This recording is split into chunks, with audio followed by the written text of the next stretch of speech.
Once upon a time, many years ago, in the midst of a disillusioned and dark world, came the light of the world. His brightness exposed the hypocrisy of men. His rays directed men in the path of righteousness. Alas, men chose to remain in darkness rather than embrace the light. They were comfortable in their life of hypocrisy, and they were prepared to do anything to quench the light. Day and night, they sought the opportunity to eliminate the light. For greed and the love of money, he was betrayed by a friend's kiss, sold for 30 pieces of silver, corroborating the saying, every man is safe from his enemy, only to the extent his household allows him. He was bound with chains and presented before Annas, Caiaphas, Pilate, and Herod. He stood alone before his adversaries and was accused by false witnesses, with no one to defend his case. His friends and apostles deserted him.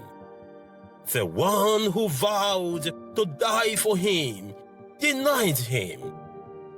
Those who enjoyed his company and his adversaries shouted, "Crucify him! Crucify him! He deserves to die!" in their quest to have him crucified. To extinguish the light, they chose a thief over him. He was denied justice for fear of a riot, handed over to hostile and brutal men. In chains, he was scourged and disfigured, his skin torn apart by whips and curbs.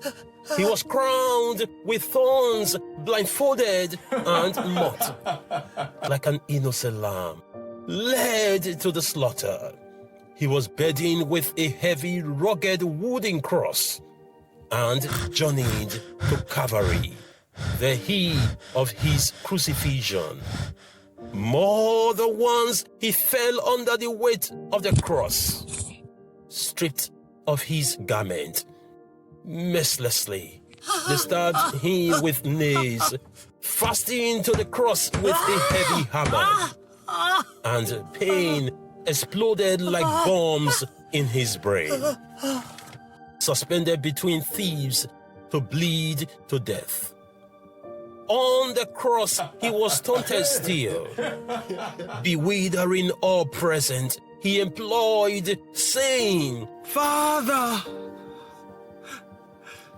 forgive them, for they know not what they do."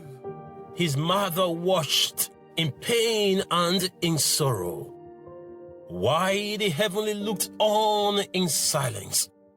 With all the energy he could muster, he cried out aloud, My God,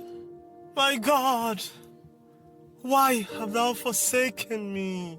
In his anguish, he said, "I thirst."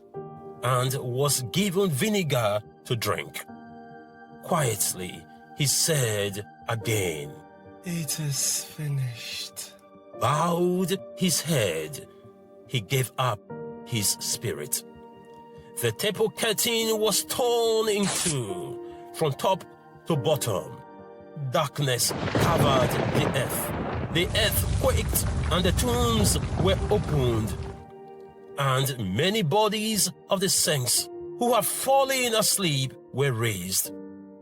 The centurion exclaimed, Truly, this was the Son of God. Lo, the light will rise again and shine brightly and unceasingly.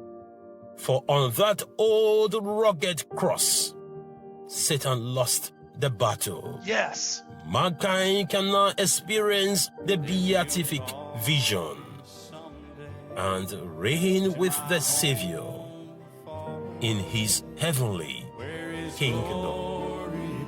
Forever I'll share.